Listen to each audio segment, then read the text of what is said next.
Tindika télévision, Tindika dominical, oyo eratakate, ezali bongo culte, topé messe, tukutanaka chaque dimanche, ba oyo basi bakei, ba wata na biso na retard, ba oyo bazana na palais, na bake église te, basa kota la biso, ba oyo ba pona pe tindika dominical, loko la église na bango, toza déjà ensemble, communion pe ezali.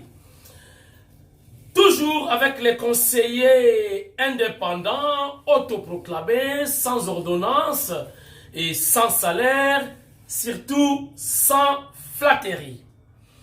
On est ensemble, restez scotchés, restez zen, concentrés, attachez vos ceintures, tindika dominical et bandit. Au sommaire de cette émission dominicale, chers internautes, les nouveaux Burkoumès, aucun Burkoumès a le droit de se déplacer ou de voyager à l'étranger, puissent effectuer une mission officielle pour un audit dans chaque commune. Donc, Kokangama et Zakoya. Burkoumès, le Moussala et Sili, Melo qui n'est pas allé au Kemakala. Un opposant à l'horizon. Donc, les challengers de Fatih Béton,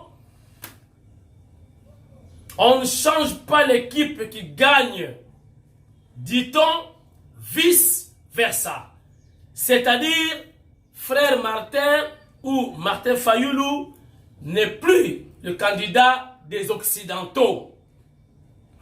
Parce que, ils ont déjà un maillot faible et surtout, descente sur terrain, retourne à Kinshasa, à Sali maman na fiasco inattendu, je vous dis, et qui dit ce côté naïe, tu n'as 0,0,0,1.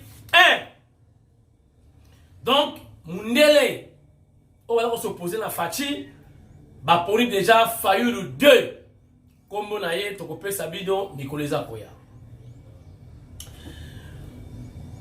Ba vidéo, ils ont ébélé l'émission les informations également, Kodeko, Bandimi, Batikami, Bitumba, Bakota va participer dans l'accord, il y a Nairobi 3. Donc déjà, va précéder, mais il y a un avion, il y a Monisco, les images dans cette émission. La Chine, voilà la ligne politique internationale. Chine a accepté, donc en commun accord avec le gouvernement congolais, d'approfondir leurs relations diplomatiques et pourquoi pas militaires. Voilà, chers internautes, ma soleil a ébélé l'émission Lélo, donc attachez vos ceintures, émission Ebandi. Chers amis, Mukwege, Abimisi, bas secret.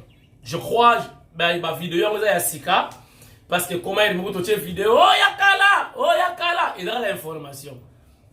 Information et tout la raté. Actualité, ne rigolala. Mais information, ata yakala. Ata la histoire, il a l'information. Il y a une vidéo qui circule sur les réseaux sociaux, comme quoi Dr Mukwege a fait des révélations sur le mixage, la complicité des renseignements.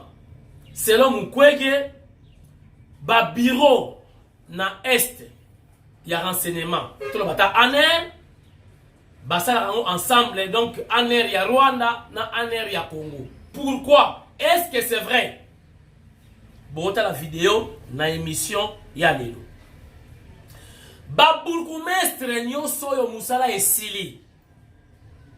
Parce que le chef de l'État a sali signature, a sali nomination. Il y a ba bourgmestre, il y a Sika, ba oyo nyonso, ba umeli. O ba tolaki no ba kabiliste, tout ça, bon. Ils ont une époque na bango, mais Fatih Béton a tiré bango temps. Il a qui temps ba yibate, mais temps ba sélectionner. Quand ça s'appelle la union sacrée, pour moi, ça la peine à part parce qu'il va participer à accompagner les chefs de l'État. Et voilà, enfin, ba bourgmestre là, ba vice na bango, ou ba adjoint na bango, si vous voulez, ba kombo c'est bimi. Bientôt, remise et reprise. Mais entre-temps, IGF à lobby, ba rokene bongote, ba inspecteur, bazakoya, pour la kosala audit, na ba bourgmestre nyonso. Mais, il faut qu'on se le dise, Bamiyibi bakozwama. Au Kébité, 90% bakozala dedans. Et après, soki bakangami, est-ce que aux ala bourgmestre moi kosala ka ina na prison bakala? Ina nega. Est-ce que kosala? Ina ne na prison. Est-ce que kosala? Natuni kaka mutuna. Nayebi ke bako kangama. Bako zala dedans. Bako zala ba responsable. Bako zala ba coupable. Na musala IGF ko sala. Tango bako kangama. Nini boya après. Bilemo boyebi. Bater na ngoma na ba ngobiete. Liberté nini? Oh azobela oh liberté moko boye asukaka na kwe wana wenda kya mvimba donc kobima ya mutu yango wana esili kokanga eza bien mais un opposant dans l'horizon Mundele a poni déjà after Fayulu.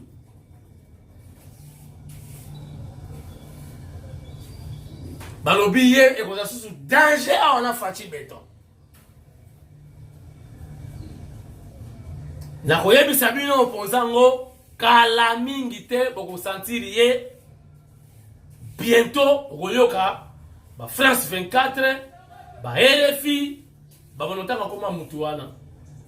Bon comprendre que non moi s'il y avait raison. Mukwega lobby renseignement militaire, enfin renseignement sécuritaire. Ils ont un mixage. Bano partager bureau moko na Rwanda na RDC. Vidéo ils ont kotambola partout.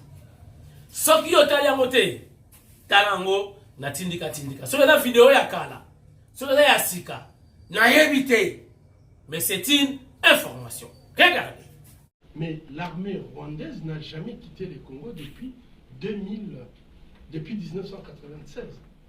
Ils ont toujours été présents sous différentes formes. Les services de sécurité ou de renseignement rwandais à ses bureaux, jusqu'à récemment, dans le même bureau que l'ANR, à Goma et à Bukavu. C'est connu de tous. Un service de renseignement de notre pays qui vient s'installer dans votre service de renseignement, alors vous comprenez très bien que c'est une... Bon, si c'est vrai, pour quel objectif? Nana pesa qui autorisation wana ANR ya Congo na ANR ya Rwanda va travailler bureau moko. Pour quel but? Question mark.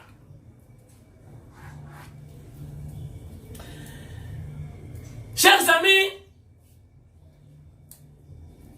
Nalaksaki Bino, ça fait je crois 2 mois un concert live gospel. Il y a apôtre Jacques Chilombo. Concert haute en couleur. C'était à Pullman Hotel. Donc ex Grand Hôtel de Kinshasa. Invité spécial c'était Fachi Béton. Quand on a lancé la live, on a lancé la direct. Non, c'est la live. Fachi Béton aye. Maman Denise Nandaku a d'autres en direct na tindika parce que la seule chaîne à qui exclusivité à cela qui direct. Tant que Fachi a zongi parlé, maman Denise a ébissé, na utotala aussi koyo, na tindika tindika. Alors, deuxième concert, gospel, a départ raté, ils allaient le 17 décembre. Donc, décembre, mois de Bandaoui. Dans Grand Hôtel T, cette fois-ci, dans Showbuzz. En diagonale, dans l'ambassade de France. Dans Sosimat. Événement haute en couleur également. 16h. Tout ça, ti ata 22h yokaka. Kuna bo yoka banzembo o ila ko édifier adoration ya ko sakanate na yebite je me réserve na yebite ce qui Fachi Béton a koya lisus. Je me réserve. José Nzita kozala wana. Mike Flore akozala wana. Ngai pe tindika tindika na kozala wana. Malgré na expliqué que Kikwiti ils allaient faut la beta tour rapidement na Kikwiti na beta tour rapidement na Kenge parce que chef de l'état a koti courant na Kenge to ze la ba lancer jour wana na kozala pe wana. Faut la que matadi rapidement parce que port ya matadi ba activité zongi ezo senga tindika azala wana. Na la sabino ndenge misala izongi na port ya matadi oyo koma ile kola désert. Ah, yo kozanga. Ngana kozanga te Bibishi Mwika mwana ya mwasi. Tala elongi na ye na Fachi Béton ekokana. Na yebisa bino makambo na bokota te iza makambo ya famille. Wana petite sœur na ye. Bibishi Mwika, Mwika Bibishi. Omoni Fachi, omoni Bibishi. Bama pasa. Madame Viviane, la complice du chef à Kozala. Onoya à Kozala. Pekin Sasa à Kozala. Namoko Kamwasi Chilombo na Kozala. Na conseil ya Jacques Kambala Chilombo. Braza bana ya Bangi. Bana ya Luanda, bozu j'ai information. Boyaka déjà. Na Kinshasa ba hôtel les allés. Boyako yoka adoration. Banzembo ya kafu lokola. Mabele tala lola yoka. Mwana na boti atombo kelinga. Mabele tala lola yoka. Na meki ko pesa moi indusa. Bonzala! Voilà! Et ça, ambiance ya tindika tindika dominicale. Boyoka secret à Genève. Tala! Nzambe oyo bomona Nzambe. Ah, misiki. Fachi aza ya Nzambe. Pourquoi j'ai dit ça? Blague te likopa ya Genève, likopa ya Satan. Si boyoka kiyo Moïse Katumbi nde patron, ye mutache mbongo, campagne, biso to lobaka ndenge wana. Pona ko fula Fayulu. C'était faux. Ba impérialiste mindele de bachaki mbongo bazuna ba chaîne campagne. Wana Fayulu masula Genève abalu keli Fachi. Tala, Bobby maolonga na bitumba wana. Ils ont qui blague, tu sais. Heureusement, Fachi ba prophétie. Et Bimara déjà est belé. Car on a la président. Donc, il y a qui commence. Il y a facilité. Yo, Bounela Mindele. Mundela poni mutunia lobi yem tado kota. Yo ya obima. Na moni mingi babosa na pe makamwango. Ils ont qui blague, tu sais. Nzoka mbongo eutaki pa ya Katumbi te. Mbongo eutaki na mindele. Boyoka la vérité. Et bimilelo. Regarde. Et il y a plusieurs personnalités aussi surtout nos voisins, dans des pays voisins, il y a des chefs d'État qui soutiennent la candidature de Martin Fayulu. Il y a aussi quelques personnes de la communauté internationale. En tout cas, nous sommes dans le bon et je suis très sûr que le 23 décembre 2018, Martin Fayulu va gagner les élections. J'ai été à Genève, j'ai dit devant les 7 qui étaient là, avec ces petits blancs, que vous nous poussez à la balkanisation et à la guerre. C'est la raison pour laquelle, le lendemain, Félix a renoncé et Kamer. Félix a sauvé le Congo. C'est moi qui fais office de porte-parole du coordonnateur de la Mouka et du président élu Martin Fayulu. Quand je vous dis quelque chose, prenez au sérieux. Je ne prononce pas n'importe quoi parce que j'engage Martin Fayulu dans ce que je fais, dans ce que je dis. Je vous confirme que M.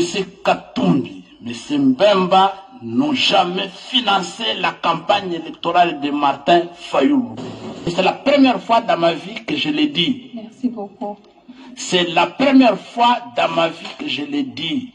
La Mouka a été financée dans son ensemble par les partenaires extérieurs.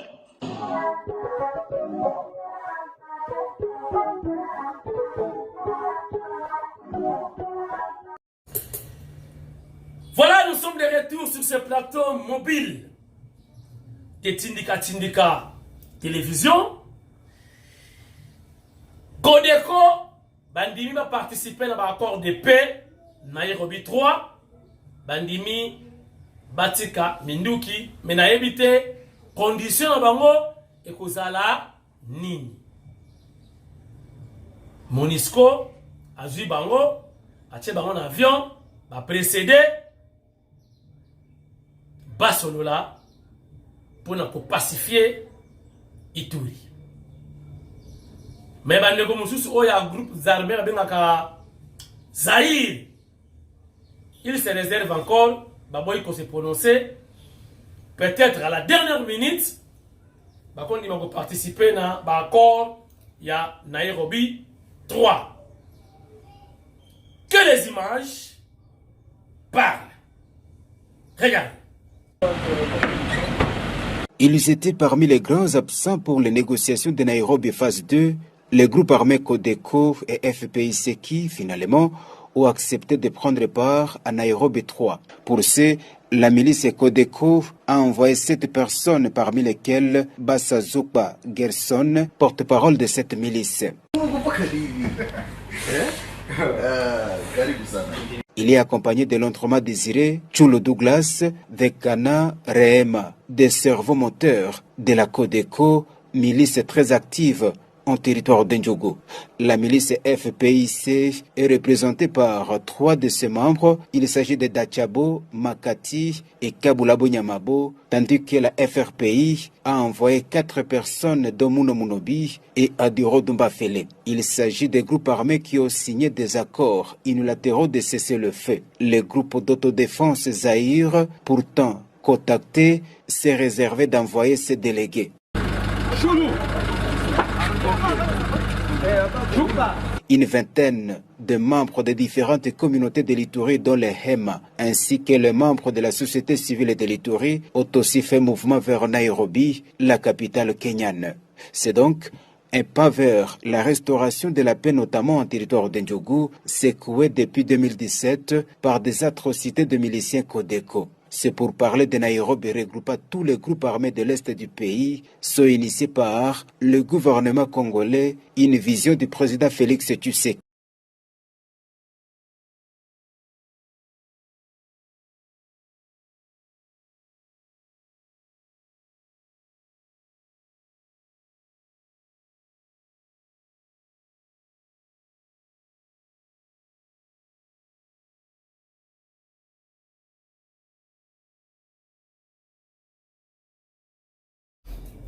Voilà. Kenya va renforcer les choses militaires, les troupes.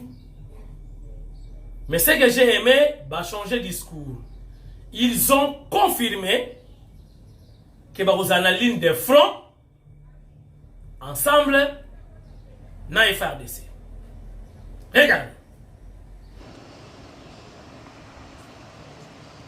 C'est à 9h heure locale que 2 avions de la force kenyane ont atterri à l'aéroport international de Goma ce samedi. Au bord, une centaine d'éléments qui viennent s'ajouter à d'autres militaires qui avaient précédé il y a de cela 2 semaines. La force kenyane, membre de la communauté de l'Afrique de l'Est, concrétise, séance tenante, la résolution des mini-sommets des chefs d'État, membres de l'EAC, sur le processus de paix et de stabilisation de la partie Est de la RDC sous menace des rebelles du M23. Sur place, une causerie morale a été tenue par le commandant des troupes, Denis Obero, où il a précisé que ces éléments iront directement sur la ligne de front pour rejoindre les éléments des FARDC qui s'affrontent avec les rebelles du M23 dans les territoires de Rutshuru. Na sisi muji wetu sio hapa, kwetu ni pambana na wenzetu pale mbele. Kusudi ni gani? Peace and stability. Na hiyo ndio tutaweza, ndio lengo letu pale. À présent, la population peut déjà avoir confiance que la stabilité est en cours, rassure le général Emmanuel Kaputa, envoyé des FARDC auprès des forces de la communauté de l'Afrique de l'Est. Kenyan, le contingent régional de la communauté de l'Afrique de l'Est, c'est une réponse par rapport au communiqué de Luanda. S'il y en a qui estiment qu'ils ne peuvent pas obéir aux ordres donnés par 7 chefs d'État, et ça, c'est grave. C'est un des ordres.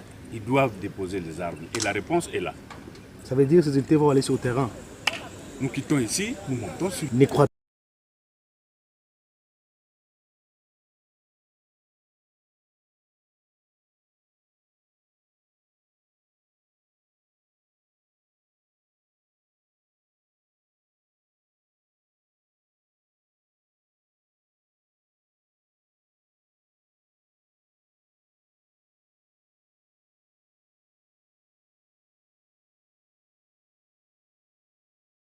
Autre information, chers internautes, Chine, bandimi pour accompagner le chef de l'État Fachi Beton. Et puis Chine a lobby, il faut pas approfondir la relation. Et si on a été chinois, bazoya ba maçon, ba to la biso bandam. Pourquoi pas la relation et comme à petit niveau il y a armement. Et pourquoi pas économique. Je tiens à féliciter mon général Augustin Kabuya, Mwana Bouté, AK-70. Donc, l'obit de la Chombo depuis Espagne. Ayambile qui n'a Chombo.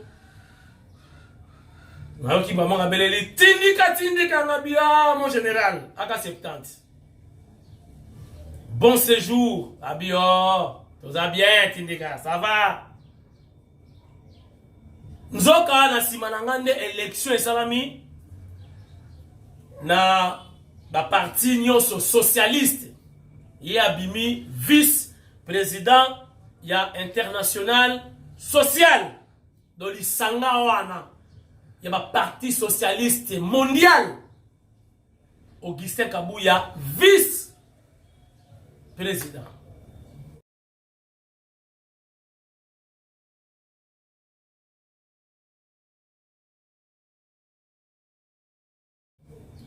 Chapeau bas. Bravo, félicitations, Augustin Kabuya, Mwana Bouté. Mwana Yankoyi, Azankoyi. Le fils aîné du chef de l'État, mentor na biso, biso na ba trésor,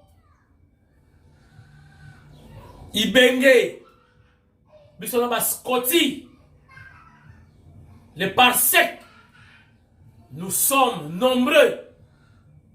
Oyo, mentor na biso, c'est le CG Augustin Kabuya, Mwana Bouté, AK-70, c'est lui qui gère au quotidien le parti au pouvoir.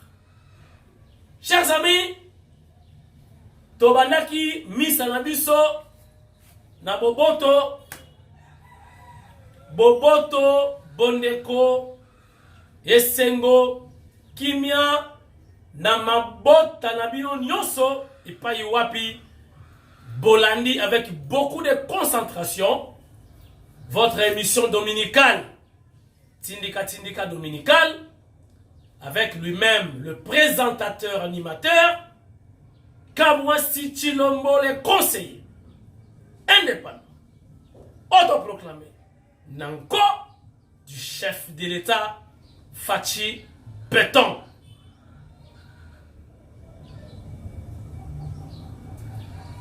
Lobby. Et M. Siliti. Malaba. Émission à Mochila.